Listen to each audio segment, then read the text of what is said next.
Ok, creo que de los primeros retos, creo que el primero es empezando por las citas en el SAT, que a veces son muy tardadas, a veces no hay en todas las oficinas, puede ser el primer reto y de ahí comenzar a cumplir. En este proceso, una vez teniendo ya la firma electrónica de la sociedad, es importante saber que tiene una vigencia de 4 años y que hay que guardar muy bien la contraseña porque esta no se puede cambiar. En este caso, primero se tendría que hacer la modificación al objeto social y después la modificación en tu constancia de situación fiscal y puedes ir agregando todas las actividades que necesites en los porcentajes en los que llevas a cabo la actividad. Hay que tramitar los sellos digitales de facturación. Estos ya los puedes tramitar por medio de internet ya teniendo tu firma electrónica activa. Son unos archivos muy parecidos a los de la firma electrónica con vigencia de 4 años.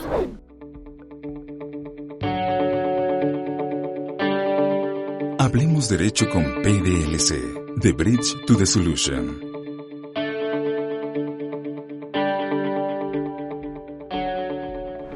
Hola, ¿qué tal? ¿Cómo están? Gracias por sintonizarnos. Yo soy Mauricio Portillo y esto es Hablemos Derecho con PDLC. El día de hoy vamos a continuar con nuestra serie Emprendamos Derecho.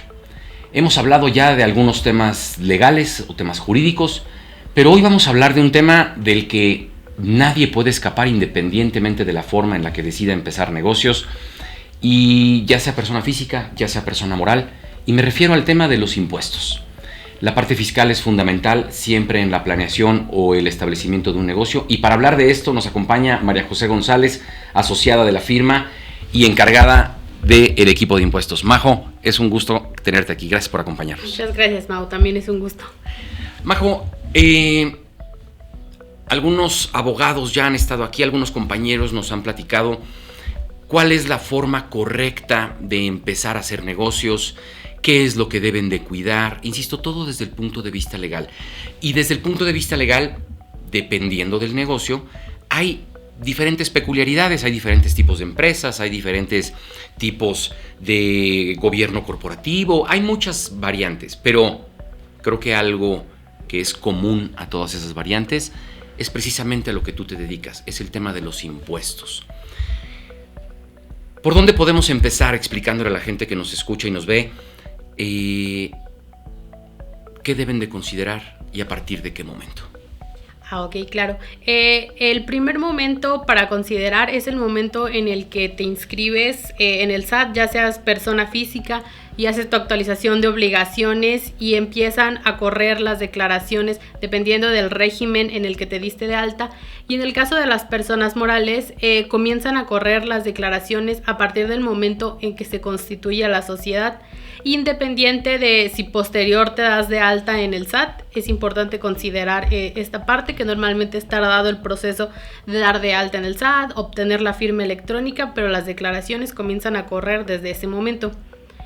Déjame detenerte aquí tantito, Majo, porque, ok, ya vimos personas físicas, es desde que hago el cambio de régimen o la incorporación de nuevas actividades, y ya lo inscribo en el SAT. Desde ese momento empiezan mis obligaciones fiscales relacionadas con mi nuevo emprendimiento. En el caso de las personas morales, no desde que me inscribo, sino desde que me constituyo, porque inclusive a mí hay algunos clientes o potenciales clientes o amigos conocidos que me dicen, Mau, pero todavía no voy a hacer actividades. Yo creo que empezaremos a trabajar hasta el próximo año. Ahorita estoy en un proceso previo. Entiendo que esto nada tiene que ver. Ajá, sí, es correcto. Ok, ahora, nada tiene que ver. Quiero que nos camines un poquito porque se ha vuelto tortuoso el proceso de inscripción y después de la obtención. ¿Cuál es el proceso y cuáles son los principales retos que deben de pasar todo aquel que está queriendo constituir una empresa para desarrollar un nuevo proyecto? Ok, creo que de los primeros retos, creo que el primero es empezando por las citas en el SAT, que a veces son muy tardadas, a veces no hay en todas las oficinas, puede ser el primer reto y de ahí comenzar a cumplir con ciertos lineamientos que últimamente el SAT se está poniendo más exigente, como por ejemplo en el comprobante de domicilio. Hay que tener muy bien establecido el domicilio fiscal que vas a tener, que sea un domicilio fiscal real donde vas a llevar a cabo tus actividades y comenzar a gestionar desde un principio un comprobante de domicilio a nombre de la sociedad. Ahorita están aceptando más que nada de servicios, que son los que para ellos verifican que sí estás llevando ahí a cabo tu actividad, que es, por ejemplo, puede ser teléfono, internet, luz, que le hacen ver a la autoridad que sí estás ahí llevando tus actividades. En este caso, que empieza, como dices, el primer reto. Ahora, no puedo tener un comprobante de domicilio a nombre de una empresa que firmé ayer, pero sí me piden que ya presente mis declaraciones. ¿Qué se hace en este primer paso? Porque solo es el primero, es la inscripción, y vienen otros como la firma electrónica y demás. ¿Cómo sueles saltar este primer reto? En este primer reto, la ventaja es que el SAT está aceptando comprobantes de domicilio a nombre de los socios. Y eso es bueno, o sea, no importa que sean domicilios particulares, personales, están aceptando ese proceso nada más en lo que haces la inscripción. Te deja ese domicilio, pero es importante también, ya teniendo el RFC, sacar el comprobante de domicilio. La mayoría de los servicios ya teniendo el puro RFC, ya empiezan a gestionar contratos de la luz, de teléfono. Entonces, constituyo mi empresa, saco cita en el SAT, le marco a Majo, ella me ayuda con su equipo, después de ahí voy e inscribo. Si no tengo un comprobante, que no voy a tener a nombre de la empresa, puedo utilizar el de alguno de los accionistas. Hay que cumplir con ciertos parámetros y ciertos requisitos. Ya estoy inscrito, pero ahí no acaba. ¿Qué sigue? Correcto. El siguiente paso es el generar la siguiente cita, que es para obtener la firma electrónica de la sociedad. También es un paso muy importante porque para este paso sí ya te piden el comprobante de domicilio a nombre de la sociedad. Entonces ahí ya tuviste que haberlo gestionado.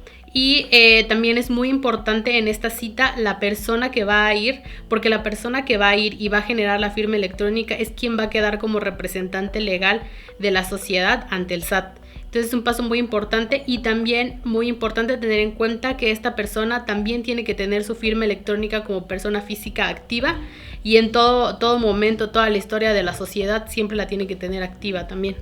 Es que con este tipo de cosas creo que no hay mejor aliado que tú y tu equipo en este proceso, porque de entrada, con esto que me estás compartiendo, pues ya vas 2 meses tarde, porque en todo este proceso, y entre que voy y me inscribo y luego la siguiente cita y luego tengo que esperar a que salga el primer comprobante de domicilio ya a nombre de la empresa, pero yo ya llevo tarde mis obligaciones fiscales de haber tenido que presentar desde el día de la constitución, y el SAT se va a enterar cuando constituí, porque ya me inscribí y ya les dije desde cuándo me constituí. Entonces creo que sin duda hay que tenerte cerca, hay que tenerlos a ustedes siempre a la mano, porque lo primero que tenemos que hacer una vez que obtengamos la firma es regularizar la empresa. Entonces creo que esto es un poquito un problema, porque pues la gente no sabe que puede ser que ya vas tarde y van a empezar a llegar los correos y las invitaciones. ¿Qué pasa con este proceso de regularización? En este proceso, una vez teniendo ya la firma electrónica de la sociedad, es importante saber que tiene una vigencia de 4 años y que hay que guardar muy bien la contraseña, porque esta no se puede cambiar. Ya teniéndola, ya se pueden comenzar a presentar las declaraciones, porque te pide que las selles con la firma electrónica. Entonces ya teniendo esto, se presentan las declaraciones desde que se constituyó la sociedad, aunque sean en ceros porque no tienen operaciones, pero sí se debe cumplir con la obligación de presentarlas. Perfecto. Ok, ya presenté en ceros. Uno de los temas que hablábamos aquí con algunos de tus compañeros es cuándo constituyes y cuándo empiezan tus obligaciones. Ya tú nos compartiste que desde que constituyes, pero es importante recalcar que son todas las obligaciones. ¿Por qué? Vamos a pensar que alguien constituyó su empresa a principios de diciembre. Esto te genera la obligación, aunque hayas llevado 0 operaciones, de presentar una declaración anual. Así hayas constituido el 30 de diciembre, tienes que presentar no nada más las mensuales en ceros, también te obliga a lo otro, ¿cierto? Sí, correcto. Aunque sea solo un día, un mes que hayas estado en el ejercicio, eso ya te genera la obligación de presentar la declaración del ejercicio completo, que sí está la opción ahí de marcar en qué mes iniciaste tus operaciones, pero aún así la obligación sí está. Perfecto. Ok, ya empezamos, ahorita estamos en ceros, no hemos arrancado todavía las operaciones, pero ya me constituí, ya terminé con el proceso tortuoso de tener mi RFC y tener mi firma electrónica. También ya confirmé que el representante legal tiene la firma electrónica activa y está al corriente en sus obligaciones fiscales. Ya presenté la declaración anual del primer ejercicio irregular que va desde que constituí al 31 de diciembre. Perfecto. Voy a empezar operaciones. ¿Qué es lo que tú consideras que todo nuevo empresario debe de considerar al momento de iniciar operaciones desde el punto de vista contable? Creo que el primer paso es revisar muy bien tu constancia de situación fiscal una vez que te inscribes y que tienes la firma electrónica, checar que tu domicilio sea correcto, checar que las actividades corresponden a tu objeto social y qué es lo que vas a facturar, revisar tu régimen fiscal y el listado de las obligaciones que tienes que cumplir. Normalmente la constancia te dice la obligación y la fecha límite que tienes para cumplir con estas obligaciones. Es un paso muy importante revisar esa constancia para que esté lista para compartir, para que te comiencen a facturar y que puedas comenzar a facturar. Después de esto, creo que el siguiente paso en reglas fiscales es muy importante activar tu buzón tributario, porque ese es tu medio de comunicación con el SAT. Ahí es donde el SAT se va a comunicar contigo, aparte de que hay sanciones por no activar este buzón tributario.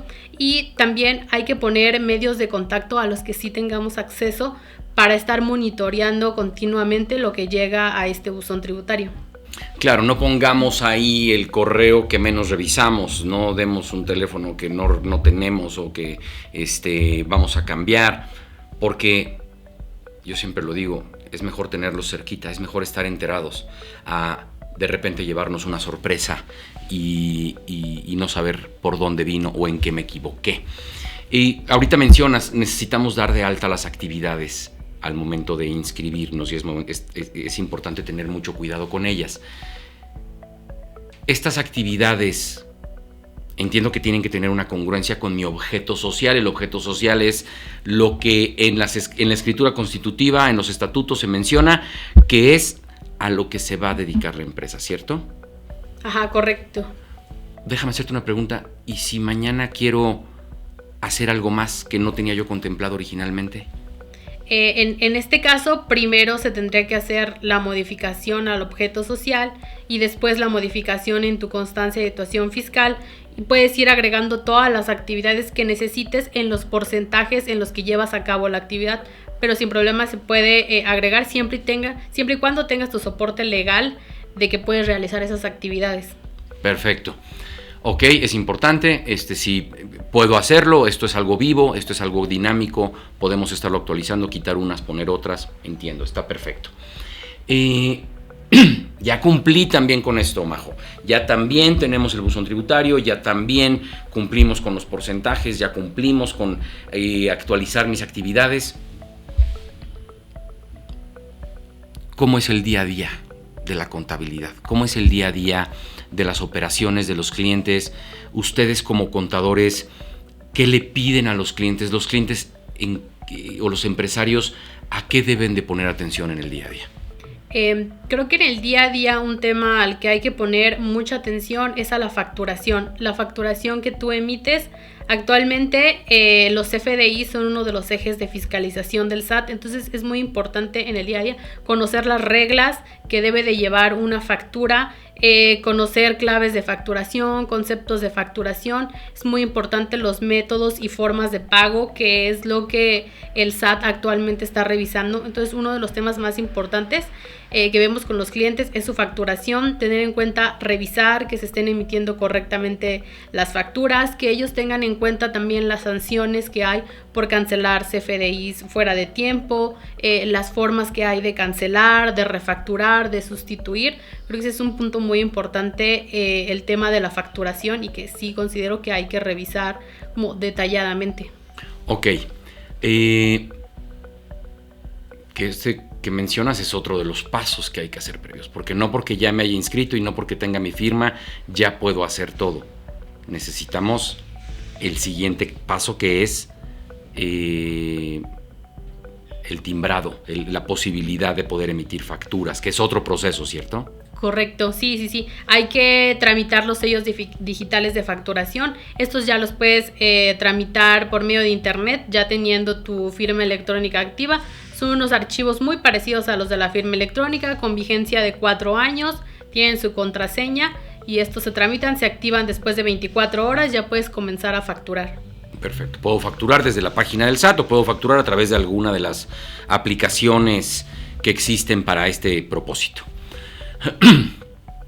Tengamos mucho cuidado con la facturación, con la cancelación, con la emisión. Perfecto. Ese es el paso 1. ¿Qué sigue? ¿Qué tiene que cuidar? Porque entiendo que hay elementos. Por aquí ha estado Luis Solís diciendo hay que cuidar si es PUE o si es PPD. ¿Qué es eso? ¿Qué debe de entender la gente por esto y cómo cuidar estos detalles? Estamos hablando de gente que, emprendedores, gente que está empezando un nuevo proyecto, gente que no quiere equivocarse, pero son demasiadas cosas. ¿Cómo caminamos este proceso, Majo? Pues a lo mejor trabajar en alguna guía que puede ser como diseñada para las actividades que tú llevas a cabo, y como bien lo mencionas, el método de pago, sea pago en parcialidades o diferido o pago en una sola exhibición, es de los temas más importantes en la facturación, porque son lo que te revisa el SAT, las reglas que sigue el SAT para después poder mandar comunicados y decir tuviste una diferencia porque no me declaraste todo lo que emitiste en PUE. Cuando tú facturas en PUE, quiere decir que ya cobraste la factura o que ya sabes cuándo te la van a pagar o que va a entrar dentro del mes. Este es un tema muy importante porque el SAT, en cuanto ve que tú emites un CFDI en PUE, te va a decir ya la cobraste, págame el impuesto de esa factura. Sin en cambio, cuando tú la facturas en PPD, que es pago en parcialidades o diferido, quiere decir que aún no sabes cuándo te van a pagar la factura. Entonces, esta forma de pago va acompañada de un complemento de pago, donde tú después se puede decir que avisas o emites tu CFDI de cuándo te están pagando. Entonces el SAT reconoce que te están pagando cuando emites el complemento de pago. Entonces es muy importante no emitir facturas en método de pago, pues si sabes que no las vas a cobrar, porque el SAT ya va a dar por hecho que sí lo cobraste. Entonces creo que es de las partes muy importantes y que todos deben de tener en cuenta a la hora de emitir un CFDI. Ok, ya caminaste con tus clientes, ya emitieron las facturas de manera correcta, pusieron la forma de pago. ¿Qué más le recomiendas a todos aquellos que nos escuchan o nos ven que deben de empezar a registrar? ¿Cómo le hacemos la vida fácil a ellos y cómo le hacen ellos la vida fácil a sus contadores o asesores que les están ayudando en el día a día de la preparación de su contabilidad? Creo que en el día es muy importante llevar una muy buena administración y un muy buen orden.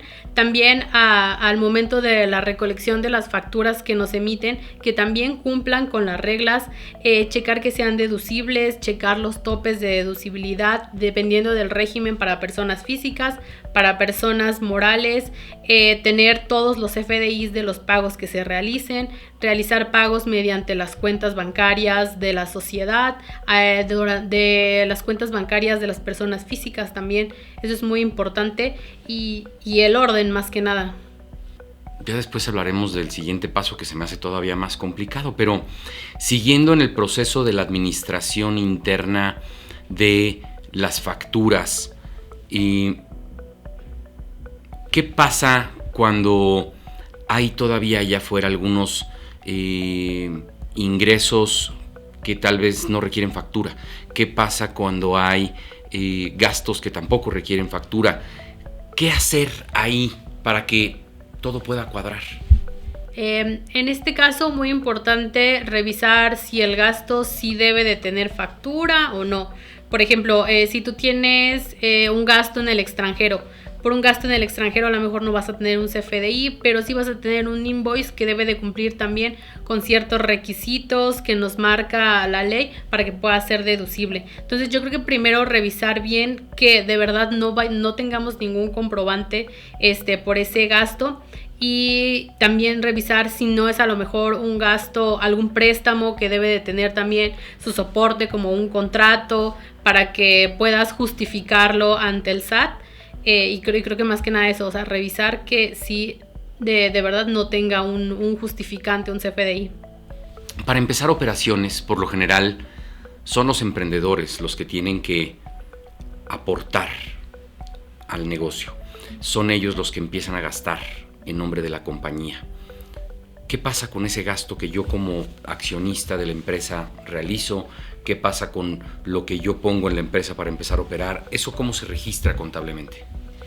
Contablemente se registra dependiendo de si es, por ejemplo, la aportación inicial que viene ya estipulada en tu capital, o si son gastos que hacen, la forma en la que se van a manejar, si va a haber un reembolso de gastos después, o si es deuda del socio que después se le acumula y se le puede devolver, o si ya no se le va a devolver y se puede capitalizar esa parte para aumentar el capital de la sociedad. Hay varias formas, pero sí es importante ponerse de acuerdo qué se va a hacer con eso, porque si no puede comenzar a generar saldos que después se salen de control, entonces mejor llevar un control de todos esos saldos. Ya me inscribí, ya tengo firma, ya facturé, ya como emprendedor o accionista puse el capital o pongo algo de dinero. ¿Qué pasa con todos los gastos que muchas veces se hacen desde las cuentas personales de los accionistas? En beneficio, sobre todo, hablando de negocios que inician, de negocios, de nuevos emprendimientos. ¿Qué pasa con todos estos gastos? ¿Cuál debe ser el tratamiento? ¿Se pide factura? ¿No se pide factura? Pero lo hice, lo pagué desde mi cuenta personal, pero es el beneficio para la empresa. ¿Eso cómo sucede en la vida y en los libros de la compañía? Lo importante aquí y una regla que hay es que los gastos siempre deben de salir de la cuenta bancaria de la sociedad. Entonces, por eso se recomienda en la medida de lo posible hacerlo ya desde la cuenta de la sociedad, y si se van a hacer gastos por medio de terceros, facturarlos a la sociedad y que siempre tengan su reembolso para que esté también ahí el comprobante de la salida de ese dinero y puedan ser 100% deducibles. Creo que el reembolso es una parte muy importante para tener el justificante con el SAT de que el dinero de todos modos salió de la cuenta de la sociedad, aunque no lo haya pagado directamente. Perfecto. Viene el momento en el que empezamos a cobrar. Ya emitimos la factura, empezamos a hacer negocios, empezamos a recibir pago de nuestras facturas.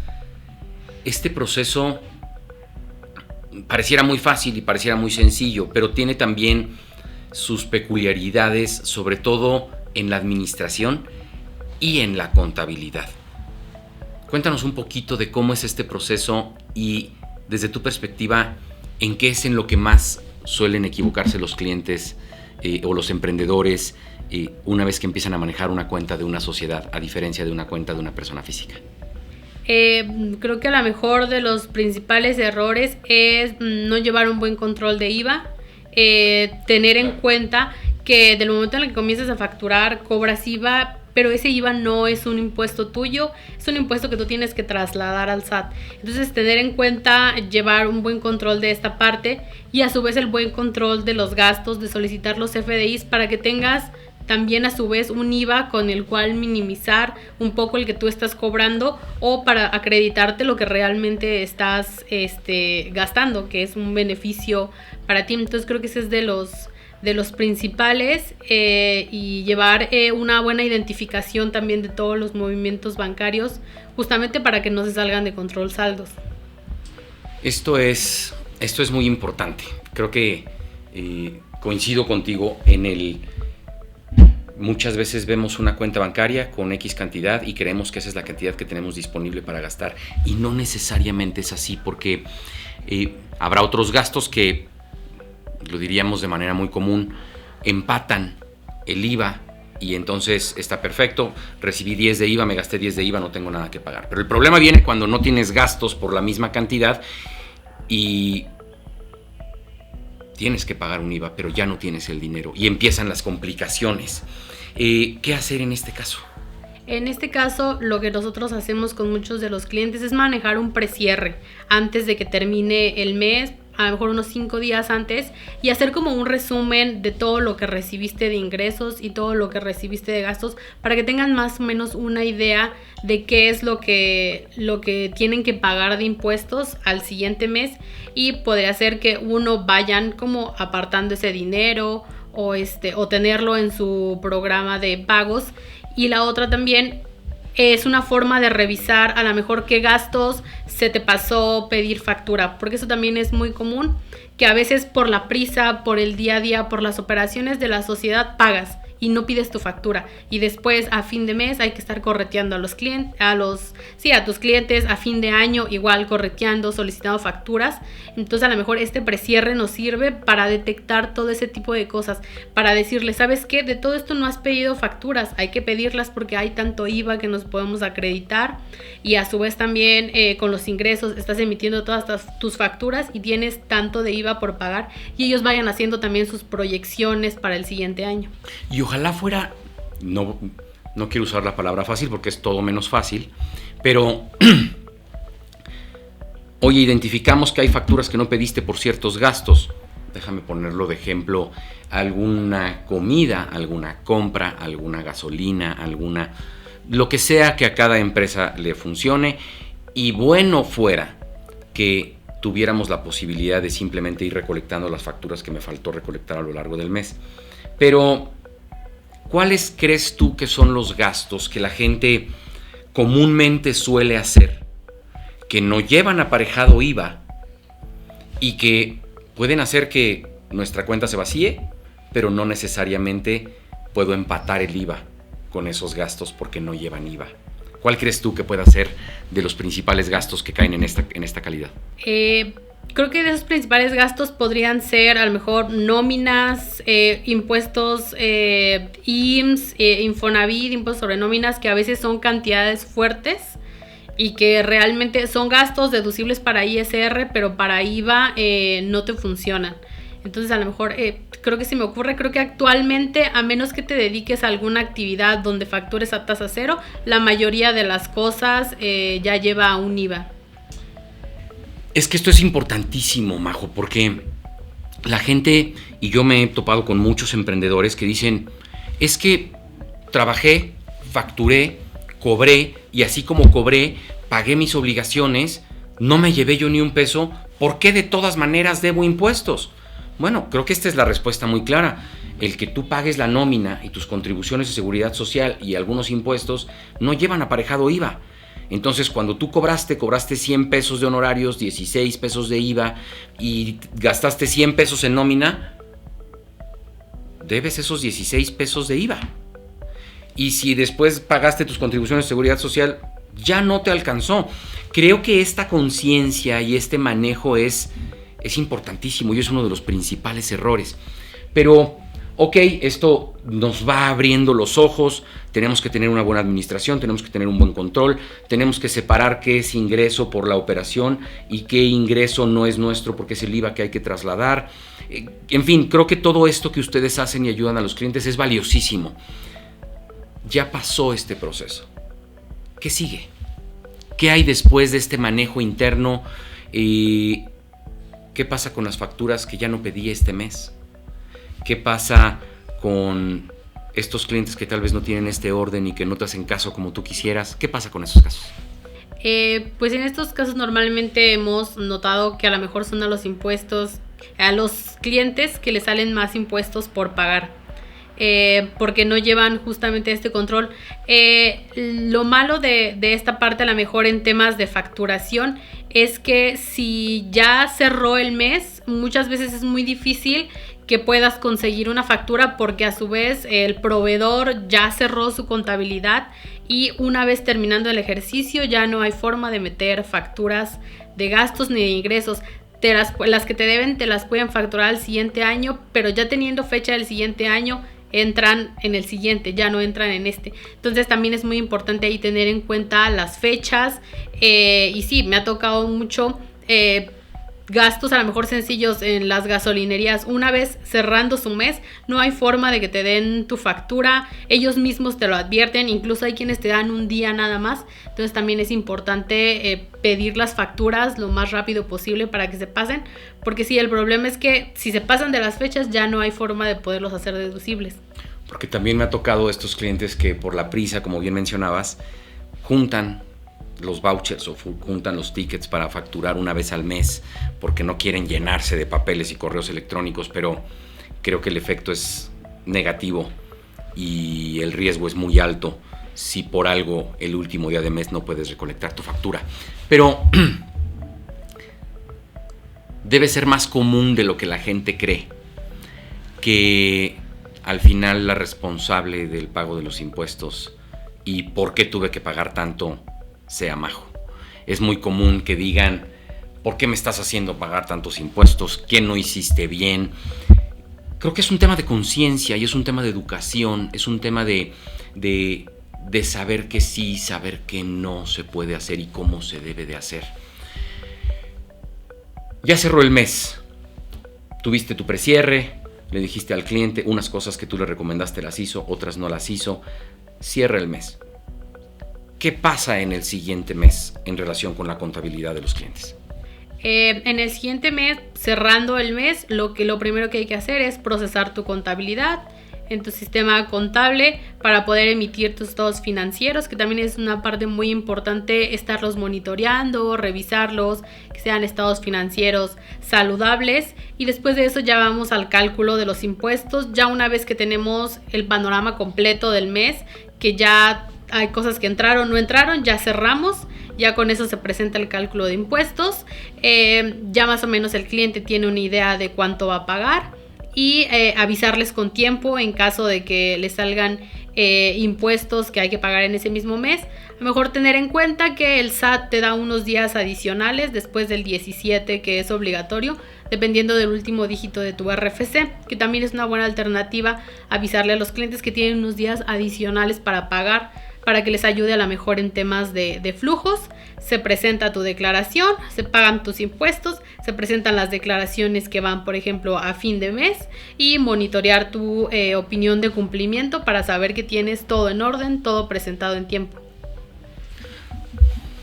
Sin duda, creo que más que aprender de todo esto, hay que conseguir tu teléfono, ¿no? Hay que conseguir que tú y tu equipo nos puedan ayudar, porque no es una tarea menor, aunque a veces lo minimizamos. Porque ahorita estamos hablando del caso de IVA, pero ¿qué pasa con el caso de ISR? Puede ser que algunas facturas de tus proveedores no las decidiste pagar, pero si no las pagas y a fin de mes te quedas con cierto dinero en la cuenta, también tiene un impacto, pero ahora para efectos de impuestos sobre la renta, ¿cierto? Sí, correcto, sí. El tema del impuesto sobre la renta también es muy importante. Se monitorea de forma anual, pero pasa a lo mejor también muy parecido con el IVA. Una vez cerrando el ejercicio, ya no hay forma de recuperar esas cosas, y también se recomienda monitorearlo. Nosotros comenzamos a monitorear a partir del mes de octubre, ir cerrando números, ir avisándoles de este tema, porque como cierras tu ejercicio, es como vas a pagar impuestos el siguiente año, porque tienes que determinar un coeficiente de utilidad con el que vas a presentar pagos provisionales el siguiente ejercicio. Entonces, por eso es muy, muy, muy importante cómo cierres, porque eso determina cómo vas a manejar tus impuestos el siguiente año. Hay que estar muy de cerca de tu contador. No es algo de lo que te debas desentender. Y cuando un negocio está empezando, difícilmente tiene un contador interno, y contratas a Majo y contratas a su equipo para que externamente se hagan cargo de lo que tú no sabes, de lo que tú no conoces, de lo que vas aprendiendo. Pero creo que es muy importante el acompañamiento y el tener una conciencia de cómo se hacen las cosas. Perfecto, ya cerró el mes, empiezas de cero, tienes que empezar a hacer todo lo que nos acabas de contar. Haces el cálculo, checas tus financieros, ves cuánto dinero tienes que pagar, pero una vez que pasa eso, tienes que presentar las declaraciones y las líneas de captura para el pago de tus impuestos, y obtener las líneas de captura para el pago de tus impuestos. Así por 12. Pero luego viene un siguiente reto: la anual. ¿Qué pasa con la anual? Ya decías ahorita, pues a partir de octubre hay que empezar a monitorear para ver qué venimos arrastrando, a lo mejor ya no por casos de IVA, sino más por casos de ISR, o de las dos. Pero ¿qué pasa? ¿Qué pasa? Cierras el año, 31 de diciembre, borrón y cuenta nueva, vuelves a empezar otra vez, como todos los meses, pero ¿y esta obligación? La obligación de la declaración anual tenemos desde el mes de enero hasta el 31 de marzo del siguiente año para presentarla. El SAT creo que sí da un buen tiempo a que puedas presentar tu declaración, checar tus ingresos, checar cruces, incluso a lo mejor se necesita presentar alguna declaración complementaria y al 31 de diciembre tengas todo listo. Es importante saber que también tienes hasta el 31 de marzo del siguiente año para hacer el pago, tanto para presentar la declaración como para hacer el pago. Es muy importante sacar previas a lo mejor de estas declaraciones, tener en cuenta igual a lo mejor desde que termina diciembre saber cuánto vas a pagar y ya tener como presupuestado el ISR. También en el caso de que te salga ISR a favor, también tenerlo en cuenta, que ese te ayuda en tus pagos provisionales del siguiente año, que lo puedas disminuir. También muy importante las pérdidas fiscales, también que sepan que si a lo mejor en los primeros años de operación tuviste pérdidas, estas no se pierden, estas las puedes aplicar contra utilidades de los siguientes ejercicios. Abrumador, es mucho, hay mucho que hacer. Ya nos compartiste todo el proceso. Déjame hacerte una última pregunta, Majo. ¿Y qué pasa si no? ¿Y qué pasa si no fui con Majo? ¿Qué pasa si quise hacerlo solo? ¿Qué pasa si algo se me olvidó? ¿Qué pasa si no pagué? ¿Qué pasa si no declaré?